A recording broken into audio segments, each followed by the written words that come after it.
Okay, thank you for this opportunity, Laura. Actually, it's a pleasure to meet all of you. And I think you guys probably have epilepsy yourself or some family members or children. That's why I think we are in support groups. So we probably know a lot about seizures. And I think anytime you can stop me. Sometimes we have a habit of talking a lot of medical jargon. So if anything doesn't make a sense, please let me know. So as my specialty is pediatrics, a lot of my experience with epilepsy is mainly in children, but I know that it carries later on. So first, I think there are two topics that we will be discussing, and then we'll be knowing how they merge into each other, causing difficulty to our lives. So hemiplegia, or other term is also hemiparesis, which means weakness or paralysis of one half of the body. And usually it's caused by some damage or injury to the part of the brain. And one simple concept is right side of our brain controls the left side of the body, and the left side of the brain controls the right side of the body. Because these nerve fibers cross at the brainstem a little lower level, so we get the crossing over. So if somebody gets damage to the right brain, then they will get weakness at the left side. One little thing to understand about the left side of the brain is 90% of the right-handed people, and a lot of, like 70% of the left-handed people, have a linguist or a speech center on the left side of our brain.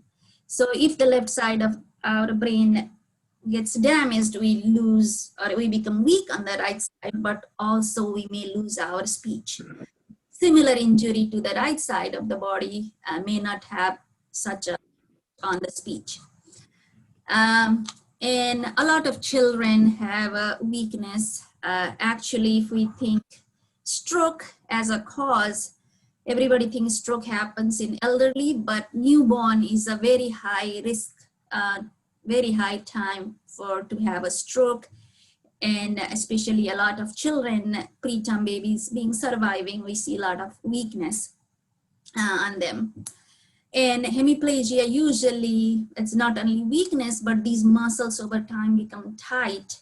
So we have to manage two problems. One is the weakness, as well as this tightness of the muscles, and also the other problems that we'll be discussing.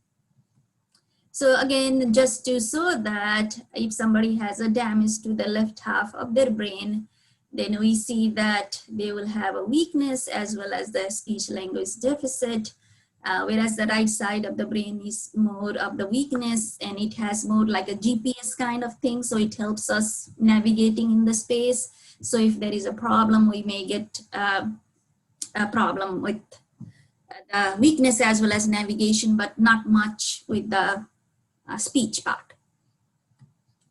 So there are other kind of weaknesses, not just the hemiplegia. Hemi means half, weakness. So this is our weakness, but there can be other kind of weaknesses, especially when I see kids with cerebral palsy, that usually we see more severe kind, and they can have all four limbs being weak, as well as their swallowing and speech function.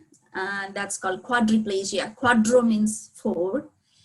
A diplegia is usually legs are weaker, more weaker than arms. So what we see is when they are walking, they will have a trouble, but upper body function is relatively good. So that term is called diplegia. And it's very common kind of cerebral palsy, or the weakness that we see in the preterm babies. Other is triplegia, when usually the two arms and one leg get affected. And monoplegia means usually one limb is affected.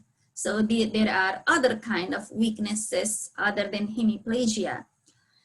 When there is a hemiplegia, usually it tells us the problem happen in the brain and not in the spinal cord or the lower level. But if there is just one part affected, then we start thinking maybe it may not just be the brain, but it could be in the spinal cord or just the local nerves. So it helps doctors to know where can be the problem in their nervous system, looking at the pattern of weakness.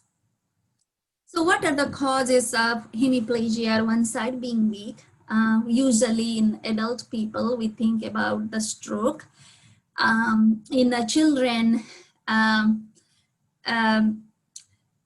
there can be different, or we can classify them into two causes. One is called congenital hemiplegia, when injury happens either in utero, like the baby is still a fetus, or soon after birth or delivery time, or few months or during infancy or the first year of the life. And then that's called the congenital hemiplegia. And the most common cause being when there is like a significant birth-related problem, baby did not cry, needed lots of resuscitation. These babies can be risk for a stroke or a bleed and can have injury.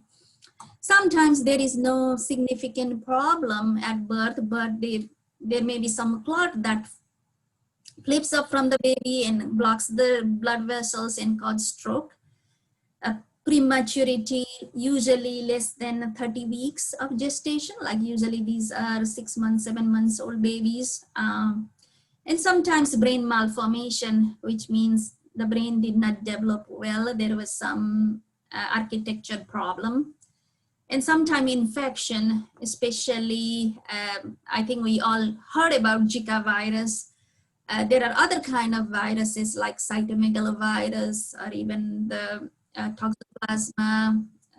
A lot of organisms can infect may not have a lot of symptoms in mom, but can go to the fetus or the baby and can damage their brain. And then we also worry about lots of genetic conditions that can affect the brain development. So usually if there is a high risk pregnancy, which becomes elderly or the very young, diabetes in mom, high blood pressure, if there are multiple pregnancies, drug exposure, these all can cause weakness or the risk for neonatal stroke or brain injury. Other causes of hemiplegia is acquired, which happens later in life. And we all know about a stroke. There are two kinds of stroke. One is when the brain doesn't get enough blood supply, which is usually from the clot, which can from the increased cholesterol, increased diabetes, high blood pressure, and the blood vessels are abnormal. Sometimes the clot can also from the heart and goes. That's the most common kind of stroke. We call that as ischemic stroke, when the brain doesn't get enough blood supply. Another stroke usually seen when there is a sudden blood pressure increase or something and there is a bleed in the brain. That's called hemorrhagic stroke, which is less common.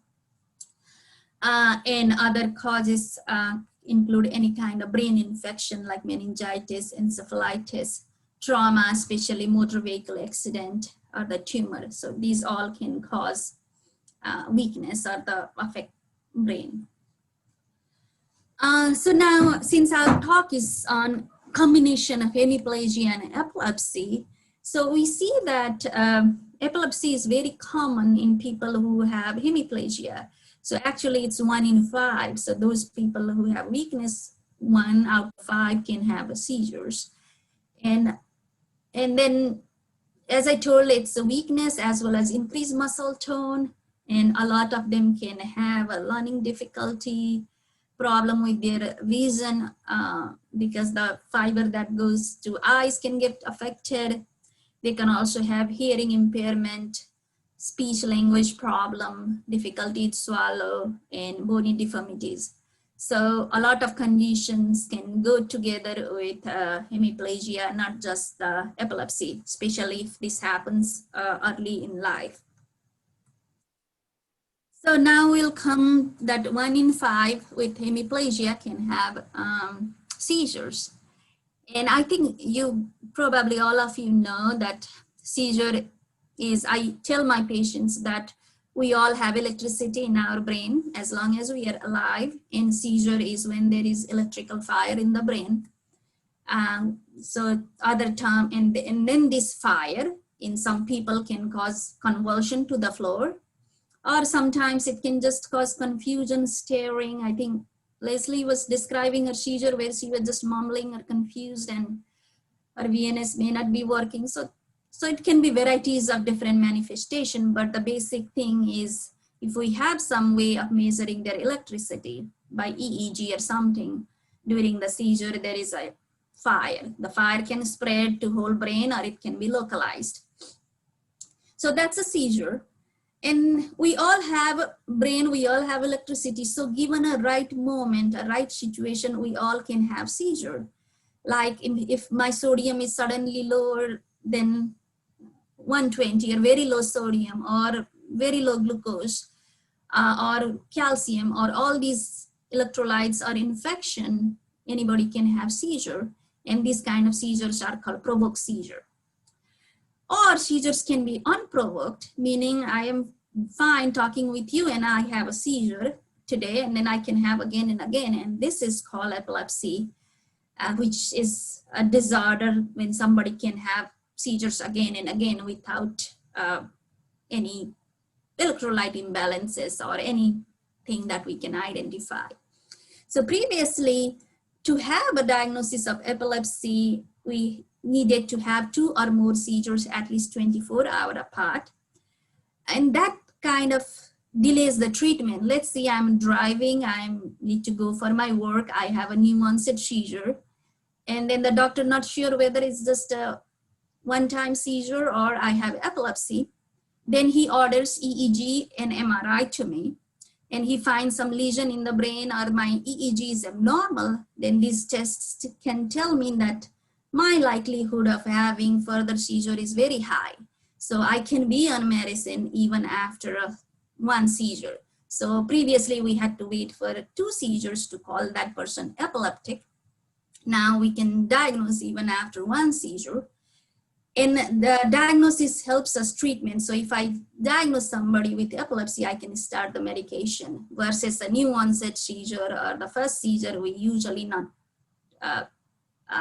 don't start them on medicine.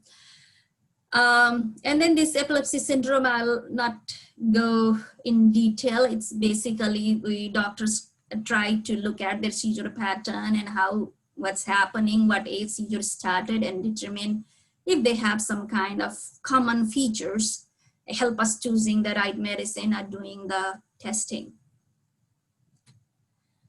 So why hemiplegia and epilepsy should happen together? So we know that hemiplegia occurs because there is a damage to certain part of the brain and that brain is not working and I go to weakness. And what happens is when there is any kind of damage, there are billions of cells creating this electrical flow which needs to go smoothly. So when there is any damage, this electrical pattern can become abnormal and that area, the surrounding area can start throwing abnormal electricity and starts seizure.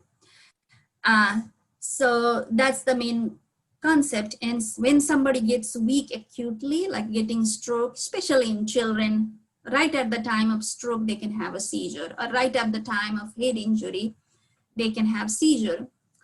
But that's called provoked or more like something triggered that. And then what we see is that individual gets seizure free for several years. And let's say somebody had a motor vehicle accidents when they were 10 years of age. And then when they are 18 years of age, they start having seizure. So what we call that is called a delayed epileptogenesis. So the abnormal wiring is happening in brain slowly and slowly. And when it reaches a certain threshold or level, then this abnormal wiring is able to create this fire or abnormal electricity and start seizure. And once that seizure starts, it's called delayed seizures, becomes usually refractory or usually very difficult to treat kind of seizures if it starts later after a period of silence. So what is epilepsy statistics? I think you probably know that 1 in 20 people will have some kind of seizure. So if there are 20 people in this presentation, one of us can have a seizure. However, it could be provoked. So out of that, 1 in 50 people will have epilepsy, so little less chance of having it recurrent. And 87 people are diagnosed with epilepsy every day, and there are 3.4 million people in this country with active epilepsy. Other thing I decided to put is seizure types. Many times we are better educated, but when I see somebody with a new onset seizure, the family members probably missed that seizure for a long time because the staring episodes, little confusion, nobody thinks as a seizure. Everybody thinks somebody convulsing in the floor, foaming from the mouth, like that kind of presentation. So it's very important to know that seizure can start in a small area of the brain, and how it starts, how it manifests is all different. So for simplification, we divide them into focal seizure or generalized onset seizure. Old term was simple partial seizure if there is intact consciousness, and then complex partial seizure if the consciousness was impaired. Now, International League Against Epilepsy in 2017 revised partial seizure as a focal seizure, so everybody understands what partial means. And other kind of seizure is generalized, and sometimes we do not know whether it's a focal or generalized. So partial seizure starts in one area of the brain, and one thing is this fire is started here, so it is a matter of time that the fire can spread whole brain and it can be generalized. So somebody can start with the twitching of one arm and then can have a full body convulsion later on, that is still called as a partial seizure or the focal seizure with secondary generalization. It helps us treating because whether you have a full body, start with the focal and go into full body convulsion versus you start suddenly the EEG abnormality, you see whole brain, there are different group of medicine that are effective for each of these conditions. So we want to know how the seizure started and how it's progressed, so we can choose the right group of medicine.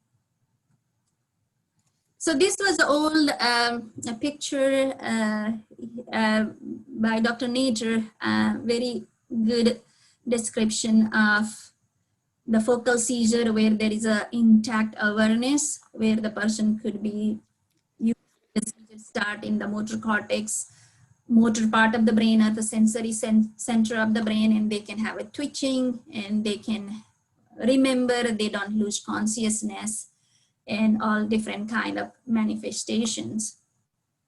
Versus complex partial or the impaired awareness, when usually these are the temporal lobe of the brain, when it affects, it causes staring, confusion, lip smacking, all these pummeling movements, all these different kind at the beginning, and the person may describe seeing objects or having some kind of strange fear or a lot of sensory symptoms before at the beginning of the seizure, and in the matter of time they become impaired, and they may even go into full body convulsion. So this is again the ILAE classification, that lot of terminology. Basically now they want to classify if there is a motor part or stiffening, twitching, anything involved, or it was mainly staring and doing all the non-motor manifestations of the seizure. So again, we will come to how the hemiplegia, hemiplegic people, what kind of seizures they can have. As we told that there is a damage to focal area of the brain or a small localized area of the brain. So usually surrounding the area or that area is the cause of seizure. So usually they have a focal seizures. And So again, I think the seizure manifestations, we already discussed that it can differ depending on which part of the brain is involved more or starts. And many times, people who have hemiplegia, especially if it's a delayed onset seizures, they can have a medication refractory, or the 2-3 medicines not working for their seizures. And many times the seizures, not only medication refractory, but can also cause their intellectual decline. And these conditions are called epileptic encephalopathy. Lennox-Gastaut syndrome, Dravet syndrome are all epileptic encephalopathies. Basically, it means that they have a very difficult to manage seizures and also some intellectual decline. So how is epilepsy treated in people who have hemiplegia? Is it treated same as other, or we do different? Usually it's the same protocol that we use. First line is inside the medications, and there are so many medications available. And if the medications don't work, we can do the diet, like a ketogenic diet, or implant some devices like vagus nerve stimulator. There is a neuropace, or called responsive neurostimulator. And even now, more than 18 years of age, some form can also get a deep brain stimulator, or DBS, which is commonly used for Parkinson's disease. So now it's getting more approval for epilepsy as well. So there is an exciting field going on, new discoveries happening.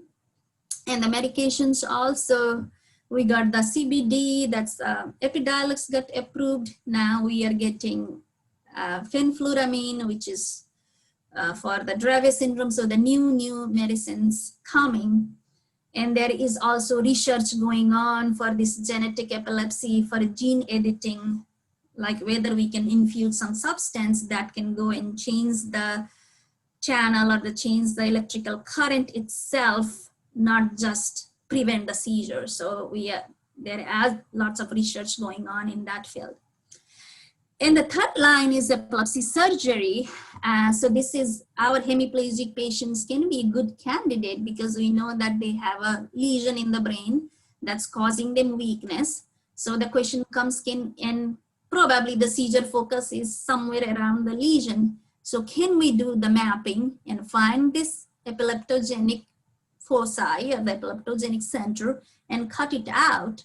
We are not at risk here because they are already hemiplegic, so we're probably not going to make them worse, but there is a chance that we can make them seizure free.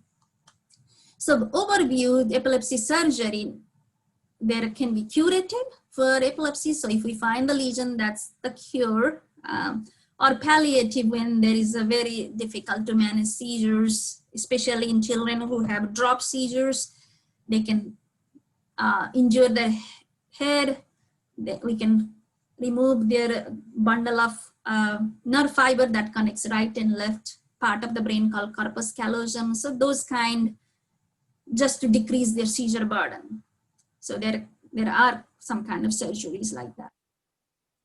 So overall, we will just not on the hemiplegia, but what do doctors think when we start you all on some medicine?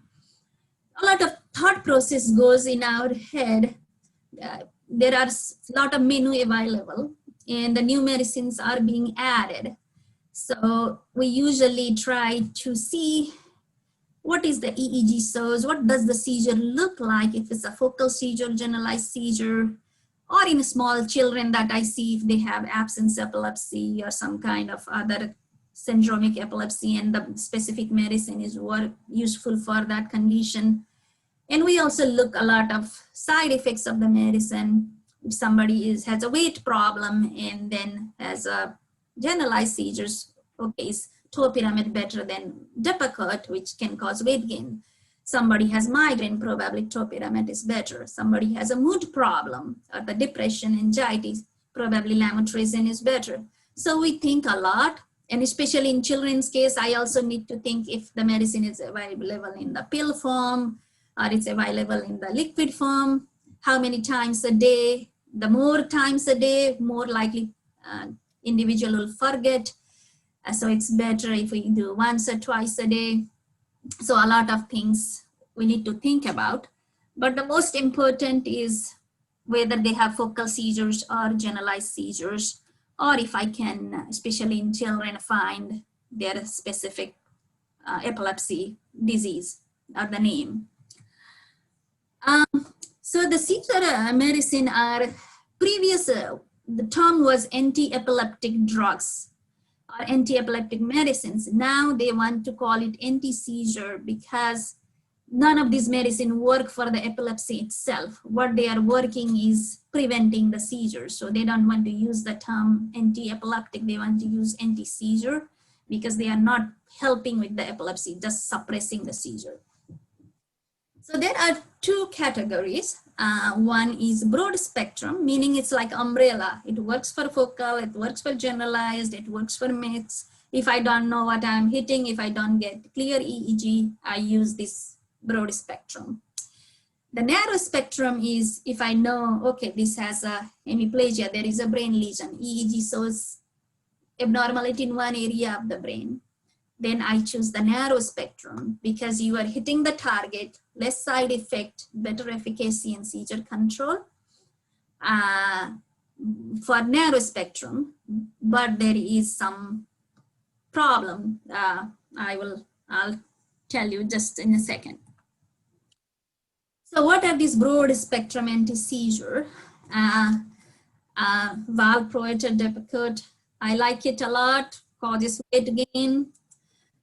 Especially in women, it can cause birth defects, low IQ in the baby, autism spectrum. So we need to be super cautious. Do we need to use in women of childbearing age group? There is levetiracetam or Keppra. We use a lot in children, but a lot of time we get call from mom that the child is moody, irritable.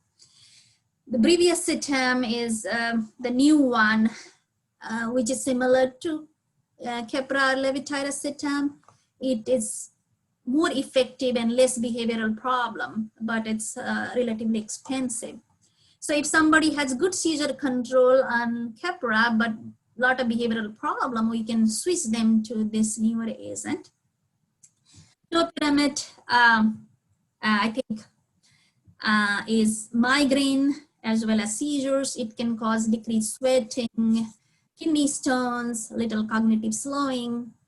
Jonisamide or Jonigram is similar to topiramate in use and the side effects. And a lot of benzodiazepines, especially clobazam, clonazepam.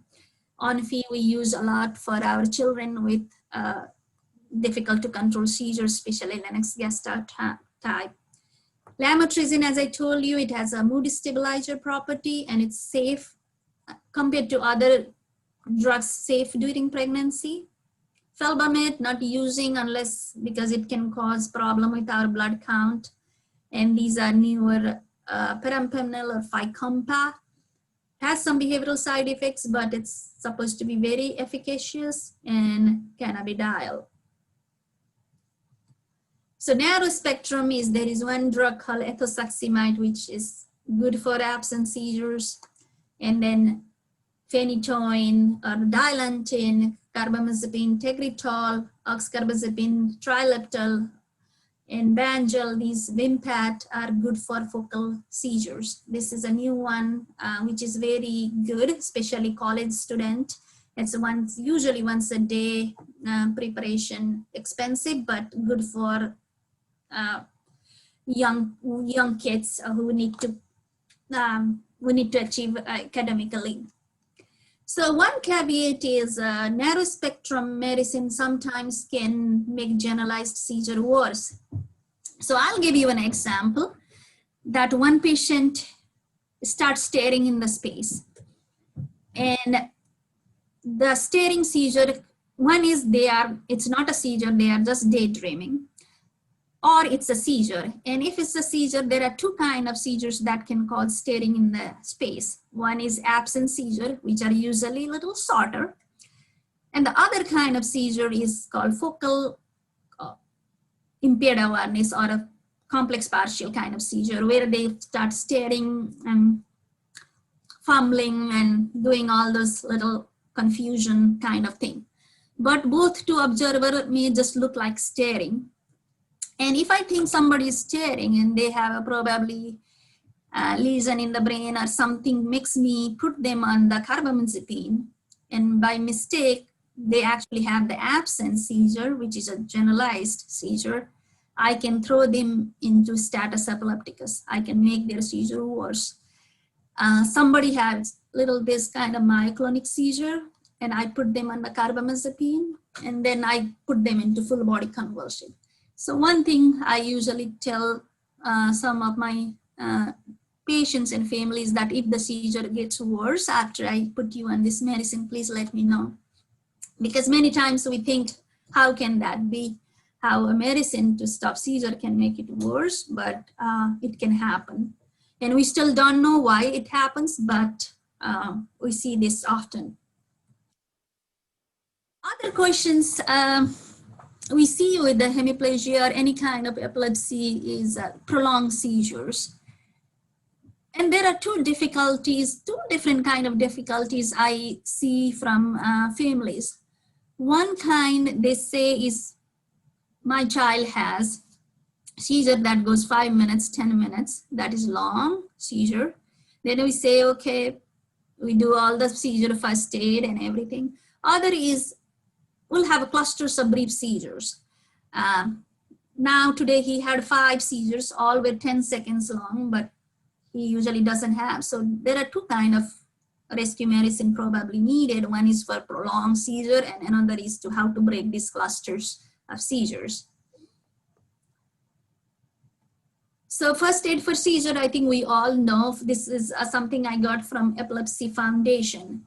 And I usually give these instructions, and the family usually asks, when should I call 911? Should I call every time they have a seizure? And usually we say, okay, when they are having seizure, put them on the side, remove all the tight clothing, remove the glasses, make sure they are fine, time the seizure. And usually during seizure, heart is always beating fast, so we don't need to do CPR, except some seizures. So the indications to call 911 would be if looks like they are having prolonged seizures. They are not, after the seizure, they should sleep and come back, but they are not coming back. So it's possible they are having another seizure. The person is injured, pregnant, sick.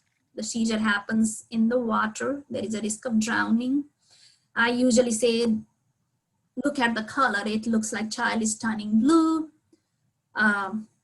So these all would be, or any time the parents or the caregiver doesn't feel comfortable. Or you give the rectal diazepam or the rescue medicine, and then seizure stops and comes back again. And sometimes we have to know what is their baseline seizure. If they always have 5-10 minutes long seizure, they need 2-3 doses of diazepam to stop it. It's probably not out of ordinary, but somebody having this for the first time, we need to make sure they don't get another lesion or another infection or something triggering them. So the rescue medicine previously, we just had a few diazepam, which was rectally available in children, but after they turn teenage, it becomes very difficult. And now, recently, I think past few months, the diazepam nasal spray is also FDA approved. It's called Valtoco. And then 5 milligram, 7.5 milligram, 10 milligram. The dosing is similar to diazepam, and we can just do the nasal spray.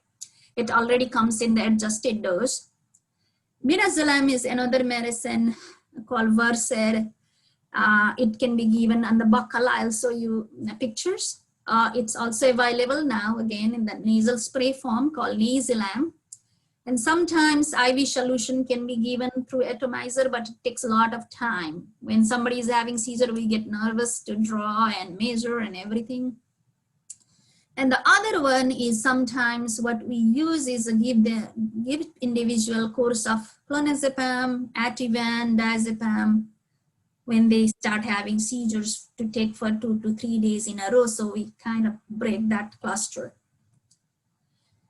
So this is for diazepam. It's already dialed based on the child's weight and everything, and then we give them to insert slowly, count up to 20 in your head while you are pushing. And then I tell them to stop a little bit, like count up to 20 and slowly take it out from their bottom. And after you take it out, close the buttock together so it doesn't spill out. So this is a Valtoco, which is a diazepam nasal spray. And this is an Easylam. Both of them look similar. I think it depends on which one insurance approves, but very easy. And I was in their lecture and seems to be very effective. Other one is a buccal midazolam, where it can be given through the syringe on the side of the mouth. It doesn't need to be swallowed, so we don't need to go through the GI tract. It just gets absorbed from the mouth mucosa. And other one that I use is clonazepam ODT, or the small tablet that's melt, and that can also be put on the mouth and can help with seizure, stopping that seizure. So I think first line agents we discussed, medications, we probably can start with the medicine that are good for focal seizures and go into the broad spectrum. After they fail the two medicines, it's very difficult to manage their seizures, and we do kind of trial and error to find the right combination. But usually we see that if they fail the 2-3 medicine, the seizures are not going to be easy. Second line is a ketogenic diet. I'll talk about the diet a little bit and these implantable device. So ketogenic diet, in 500 BC, Hippocrates wrote in his books about medicine that as a fasting as a treatment for epilepsy. And in 1911, two physicians in France, they starved children. Maybe they were institutionalized. And they saw that their seizures were decreased. So they thought that is fasting can help with seizures? Can it decrease the seizures? So that thought came. And we cannot fast, but can we mimic fasting? Can we make our body in the similar state as if we are fasting? And that's what this diet is doing. It's replacing our glucose or carbohydrate in our diet and replacing it with fat. So instead of glucose, that usually brain uses glucose for our work. That's the main energy source for brain is glucose. So since glucose is not available, it uses fat. And we don't know whether it's lack of glucose that controls the seizure or these ketone bodies or these fatty products, they help the seizure, but we see a lot of reduction in the seizure. And there was a family, there was a boy who was, the name of the boy is Charlie. He was having lots of seizures, and family went to, I don't know, John Hopkins or Mayo Clinic begging for help. And then they started diet on him. The diet worked for him. So there is a Charlie Foundation where for the ketogenic diet, it gives lots of resources and information about the diet. There are lots of modification of the diet because the classic diet is very difficult. So if you look, our usual diet is we eat less fat, and usually our main source is carb for our calories or energies. And then we just have, if we eat 1 gram of protein plus carb, we just get a little bit of fat in our diet. Here we are trying to restrict protein and carb and trying to replace triple that amount just with fat. And this diet is greasy, not tasty, and over time, especially if somebody eating by mouth, is very difficult. So to make it little easy, they try to modify so we can allow more carbohydrate and protein and maybe less fat. So medium chain triglyceride diet, which is little short kind of short fatty acids, which is easily makes a lot of ketone bodies and easy seizure control compared to the regular, so we can allow more protein and carb, but this diet can cause diarrhea. And then we know that modified Atkins diet people use for the weight loss, low glycemic index diet. These all can be helpful to basically maintain some kind of steady blood glucose concentration. Some people think that the fluctuation up and down in the blood sugar is probably causing seizures. So if we mix the diet, which is low glycemic, meaning it doesn't fluctuate our blood glucose so much, probably will help with seizures. So we see a lot of reduction with the classic diet, where we admit the children and start the diet, and moderate efficacy with these modifications. So vagus nerve stimulator, maybe Leslie or somebody can tell their experience. So basically, once seizure become out of control and the medications causing lots of side effects and they are not helpful, we try to put these devices. It's the size of a dollar. It's implanted in the left chest. And basically it has some electrodes or some kind of thing that goes without a nerve. The name of the nerve is, this is a 10th cranial nerve, so one nerve. And this nerve goes and ends in the brain. Every 3 minutes or 5 minutes, we program this to give the impulse.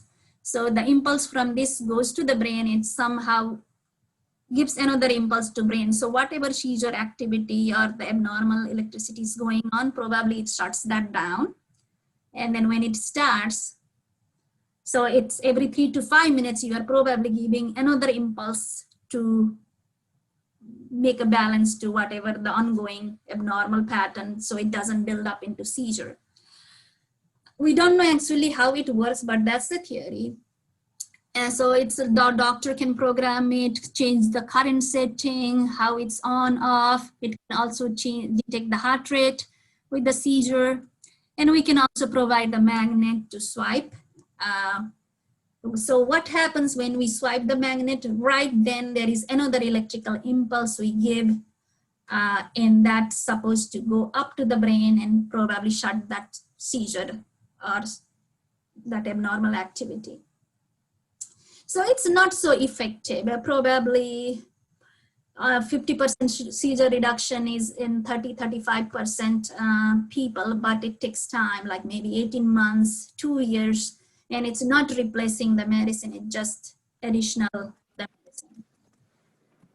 So another two new things that have come to our market recently is called responsive neurostimulation, or RNS, or it's also called NeuroPace. The company that makes it is called NeuroPace. So it's similar to cardiac or the heart pacemakers. So basically, the doctor finds the seizure focus and then it trains the device, and these electrodes actually keep on monitoring the brainwave activity. So as soon as they see the seizure pattern building up in millisecond, they will give the impulse to stop that seizure.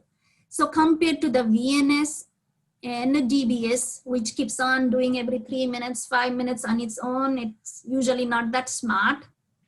This is supposed to be smart to give the impulse only when the seizure occurs.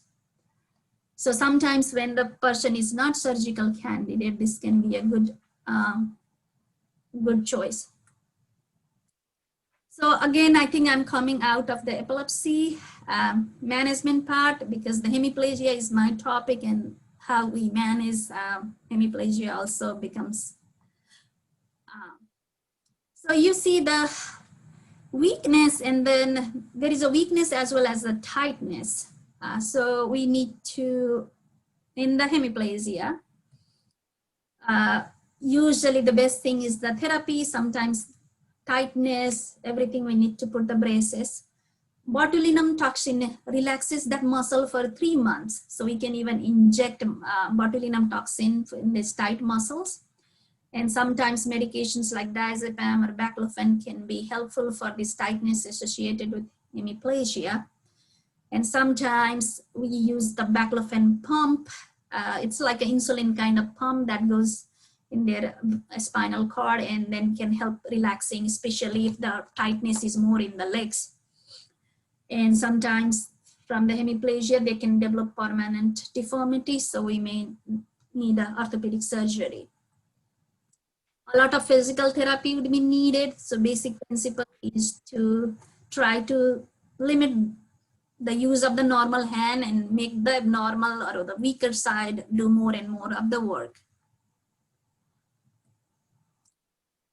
The impact of hemiplegia and epilepsy. So we can imagine if somebody has a hemiplegia, they are already, their day-to-day activities affected by their weakness, tightness, and if we have a seizure on top of that, when we know that I can lose my control over my body, can be too challenging or too difficult. So we need a lot of emotional as well as physical help. There is one entity, I don't know whether you want to know, but it's called Hemi-convulsion-Hemiplegia-Epilepsy syndrome. So when I was Googling hemiplegia and epilepsy, it keeps on giving me this condition. So it's a very rare kind of seizure. So what actually happens in this one is, I have one child who had a probably seizure for 4 or 5 hours when the family found him next day in the morning. And when he brought to the hospital, what we see was significant damage to his brain. So the seizure themselves was so long and so profound that they caused the stroke-like the damage to the brain, and he became weak later on. So that's called Hemi-convulsion-Hemiplegia-Epilepsy syndromes, that one side of the body's convulsion and then weakness just from the seizure being so difficult. So to wrap up, I will discuss one of my patients who is now 11-year-old. So his history was, when he was 3 months old, he was having some irritability or poor feeding. When this kind of situation comes, we usually think about some kind of infection in babies. But when they were checking the vitals in hospital, they found that he was having significantly tachycardia or increased heart rate. And the regular doctor sent him to the emergency, and he was given some medications that improved the heartbeat. When he was admitted, second day, he started having seizures. And they did the ultrasound of his heart, and there was a clot in his left heart, which seemed to be probably flipped out and caused the damage to the brain. And then we see less blood vessels on that side, so probably it got occluded. And he was put on aspirin and some medications to control heart rate. His seizures were better. He was on phenobarbital, and it was discontinued. 2 years of age, he was some weakness, but he was doing fine. At 4 years of age, he was diagnosed to have ADHD, the attention deficit disorder. At 6 years of age, just remember, he had a 3 months of age, 2 episodes of seizure, and he was seizure free till 6 years of age when he was admitted with a prolonged seizure called status epilepticus, which was for half an hour. And after that, he continued to have 1 or 2 seizures per month. Multiple medicines tried, could not control. So then he was referred to Children's Hospital of Philadelphia for possible surgery evaluation. He was only minimally weak on the weaker side, and he had extensive evaluation. And then in December of 2019, he had the surgery done where they removed this epileptic focus. And I called Dad, and he said that Dan is doing fine. He's a little more weak, but his seizures are no seizures after surgery. He was just on 1 medicine, and they were happy even though there was weakness from resecting the brain tissue. So I think that, again, epilepsy surgery can be one option for people who have hemiplegia, if we can find the focus. So learning points from my talk is epilepsy is a common condition that goes with hemiplegia, but epilepsy is not only the condition. They can also have, as we said, vision problem, intellectual problem, hearing, sometimes even feeding and other. Driving can be a problem because you have a physical limitation as well as the seizures. And in Pennsylvania, we know we need to be 6 months seizure free for the driving. And If medications fail to control seizures, we can do evaluation for surgery. Okay, so thank you.